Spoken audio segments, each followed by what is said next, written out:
Hey, my beautiful friends, welcome. New subscribers, I appreciate you. Existing subscribers and members who come every day, where we're all like a congregation of friends that come and comment. Anyway, this is your card and your message of the day.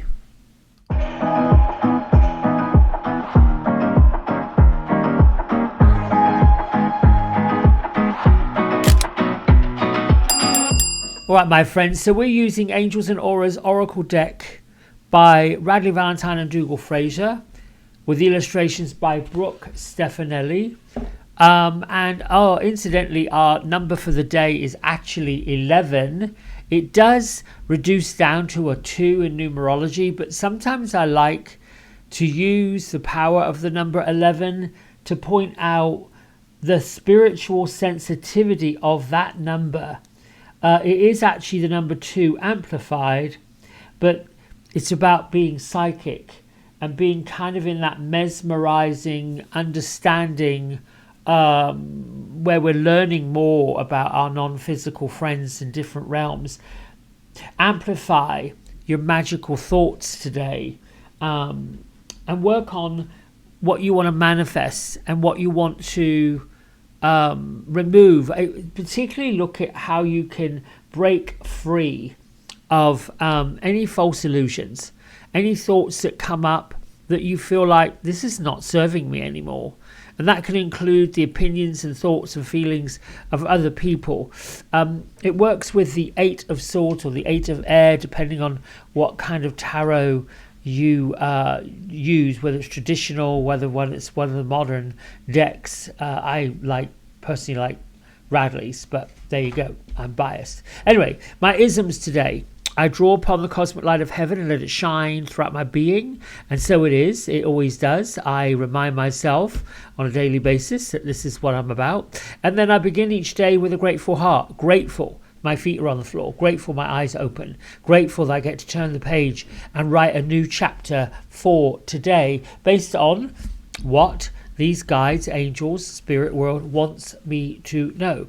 We're working with the great master Melchizedek this week, who is about divine knowledge. Now, Melchizedek has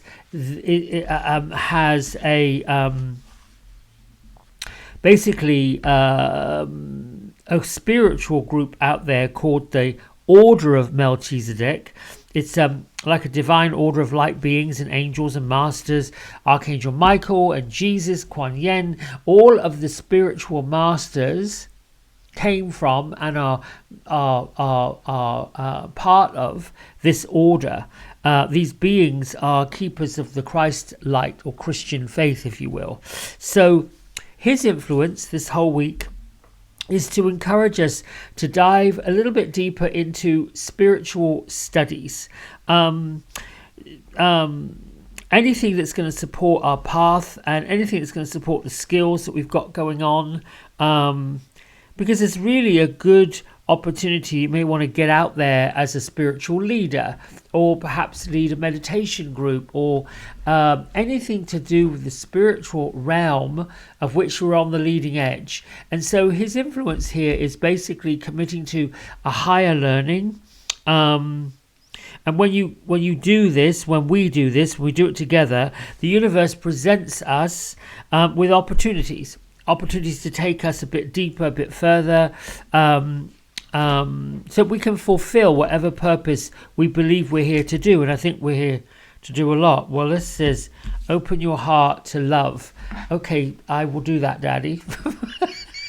I haven't even shuffled, and here that one slid out. And okay, that's a message. Let me just go ahead and shuffle. Open your heart to love. I should do that more. I thought I was already doing it, but there you go. Here we go.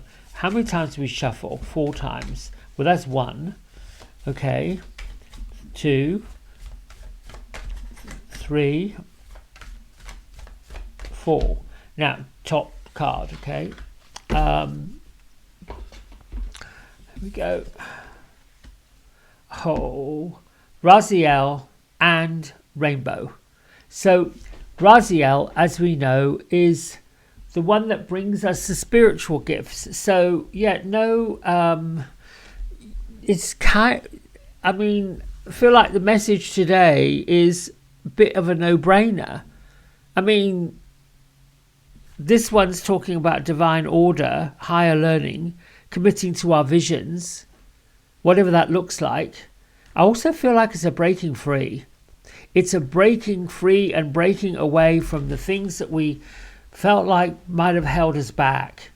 You know, the number 2 in angel numerology is talking about watching your thoughts, particularly your negative thoughts. And I'm even going to go scratch the surface of judgment, personal judgment, judgments of others. And, you know, the 8 of air really is about pulling away from things that you may not serve you anymore. It's a challenging thing to do. What I love about this is we are moving into the age of Aquarius. We do have Pluto and Mars. Mars is about destruction and power. And Pluto is really almost about transformation. The same. Interestingly enough, I happen to be on the sun side of Scorpio, and both Mars and Pluto are ruling planets of that, which is what can make some Scorpios, or if you've got Scorpio in your astrological chart, wherever it falls, it can create quite an intense situation sometimes. Anyway, let's get on with how all this plays together. I love this image because we're seeing Raziel in this rainbow standing on top of the world. It is about being adaptable, getting down to your soul level, feeling connected to your spirit guides and your angels and your divine masters that are teaching. I would say at this point in these messages of the day, they're not only teaching, they're sort of pushing you on the graduate course, the master's degree, and anything else they can throw at you. Only because I think it's like they're aware of what's happening.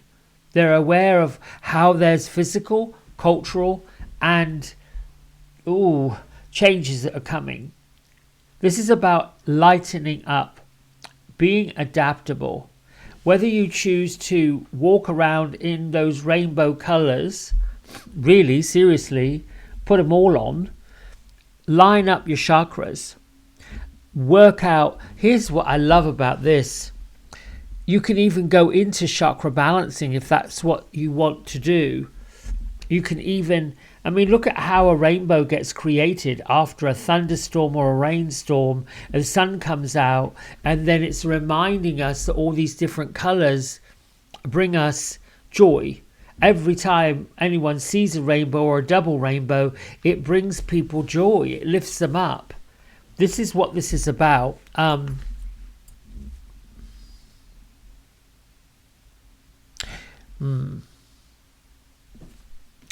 There's a light being held by this lantern, and even the halo is rainbow. It is asking you to spread the fun and the frivolity of life. And you know, another card that can come from this is the awakening card, or the tower card, which is really saying, I'm done with my self-imposed mental prison. I'm done with, you know, believing what this one says and pulling on what that one says. I was having an amusing conversation with some lady on Tuesday. Sometimes I could, you know, sometimes I just go down a little. Oh, Gertrude is saying yes, yes, yes, spit it out, and Beatrice is sitting back saying, "Oh, you want to be careful here." We live in this world of sensitivity, and I've often been sometimes I get caught up in reality television. Now, television really is just this place that we go to get entertainment, and trust me, I've now learned that the entertainment world is amusing for me, and You're familiar with some of these shows that have a collection of men and a collection of women who seemingly compete for the affections of one person. And the one person happens to be someone who is looking for love. And I'm thinking, in my own mind, these folks shows whatever, it's entertainment and it's there to sell entertainment. They're usually not ordinary folk like you and I and anyone else. That it just doesn't have, Mr. and Mrs., from the corner of the block people that go on looking for this. They're usually gorgeous, beautiful, accomplished, just unbelievable. And I'm always finding it amusing that they're having such a challenging time finding that special person in their life to share their life with. And then at the end, and I've not watched them, I just see the clips at the end of whatever the show ending, they're all lining up waiting waiting to get a rose or whatever. And in my ratchet mind, I know Gertrude is just giggling. I'm like, well, just go down to Home Depot. You can buy a whole bunch of roses, a whole bush full, put them in your garden. You don't have to wait for this person to hand you one. It just seems to me that our lives are filled with this idea that somehow or another we have to compete with the love and affection of other people. And this is what I'm meaning by breaking free. It is, oh Lord, get the light of heaven and let it shine all the way through you, because we have these great eyes that see amazing things, these wonderful voices to say such beautiful things. We have an understanding and a connection with the divine, if you want to call him God, if you want to call him Melchizedek, if you want to call him Mother Mary, any of who you want to worship, absolutely adores all of us and says, go, go, go. And if it isn't working, if it's not what you're up for, you just have to break free and say, I'm sort of done with this. The challenge we have is we're so concerned about what this is going to do to other people. We're not turning around and saying, light workers, listen, you've got to go slap people and tell them you've had enough. No, we're not telling you to send them a Dear Jane, John or Gillian letter. It's a bit about getting in touch with your inner rainbow. For me, it's I got to get in touch with my inner gay boy. And I got to go get me some glitter and some confetti and go, whoop, here we go. Let's go out there and have a good time. When you laugh and you giggle, you lighten up. And this is what it's all about. Digging into some spiritual learning, for sure. Melchizedek is the great master. And, here's the other thing about this, which I love. I have affectionately called him Daddy, because I just feel like, you know what? If I want to learn something from somebody, I want to have fun while I'm doing it. I want to enjoy it. I want to get silly, and I want to use this silliness as a way of moving things forward. I've been like that since I was a little boy. I was like that in school. Anything I could do, I should probably dig out my first year picture, because in the back corner is me, and I've just got this silly giggle grin on my face. This is what it's about. This is what today's number, the 11 or number 2, wash out the negative thoughts, push away anything that gets in the way of how you feel. Get how you feel and lift it up, if that makes sense. And we're at 14 minutes. I'm going to let this go. I love you. I love you. I love you. Please keep on expanding this message, sharing this message, and asking anyone that you know to subscribe to it. Until tomorrow. Bye. Hey everybody, we hope you've enjoyed the video. If you did, don't forget to like, subscribe and share it with all your friends. Here's a QR code if you decide you'd like to get a private personal reading with me. I'm available most evenings and on the weekends. Just go over to the website, book in what session, 30 minutes, 60 minutes, and then fill in the contact information and I'll be back in touch. And if you feel kind enough, here is a link to my donation button. Energy exchange of any amount is always gratefully received. Until next time, be well, be blessed, and thanks so much for watching. Bye.